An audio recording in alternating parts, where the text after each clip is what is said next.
Fala galera, olha aí, oitavo ano agora de Veloso, vamos falar com vocês, hein? Primeiramente respeite a quarentena e vamos torcer para passar logo esse momento para estarmos juntos. O nosso conteúdo de agora é um conteúdo que está na página número 32 até 35, onde ele fala sobre as questões da importância da cultura indígena, da cultura que já estava no continente americano para os dias de hoje na nossa nação. Na nossa aula passada nós falamos do continente americano de uma forma geral.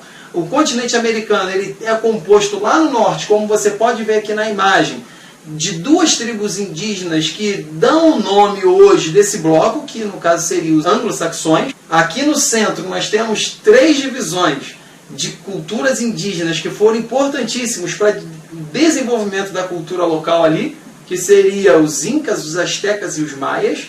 E agora chegamos no território aqui do Brasil, onde você tinha uma presença maior de várias tribos indígenas, sendo que duas tribos se destacaram, que são os que viviam no litoral.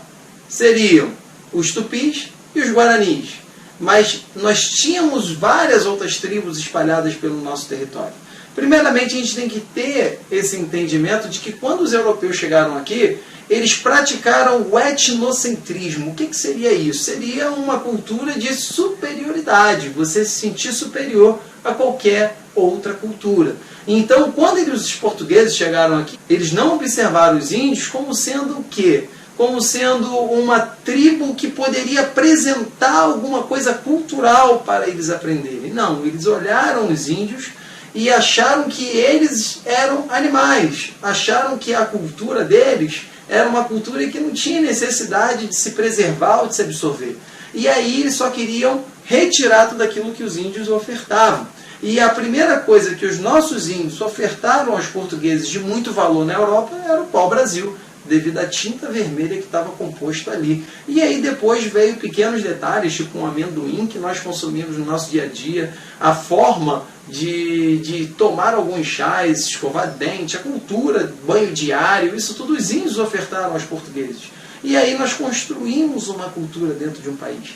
E aí você tem a cultura anglo-saxões, lá em cima, lá no norte, como sendo uma cultura de povoamento. Você tem uma cultura da América Central, que foi uma cultura desenvolvida pelos espanhóis de escravidão, porém absorvendo bens, metais preciosos. E quando você chega no Brasil, você tem uma relação já de prática de agricultura assídua. Porque em 1530, os portugueses começam a desenvolver aqui várias expedições para poder fazer do Brasil uma área de exploração. Dois produtos chegam aqui para começar esse desenvolvimento de comércio. Quais são esses dois produtos? O café e a cana-de-açúcar. E aí começa a expansão agrícola dentro do nosso território. O café ele acaba se estabelecendo muito bem na região sudeste e a cana-de-açúcar acaba migrando para o norte do país, desenvolvendo ali em Pernambuco, ali em Salvador, uma grande forma de riqueza. Muita gente pergunta, professor, qual que era mais valioso nessa época? Era a cana-de-açúcar, tanto que era chamado de ouro branco.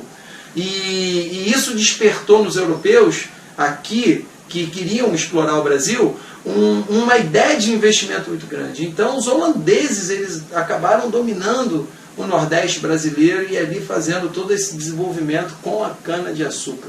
O café, os portugueses especializaram, veio muitos italianos também com a sua cultura e começaram a desenvolver já aqui no Sudeste uma exploração para esse determinado bem.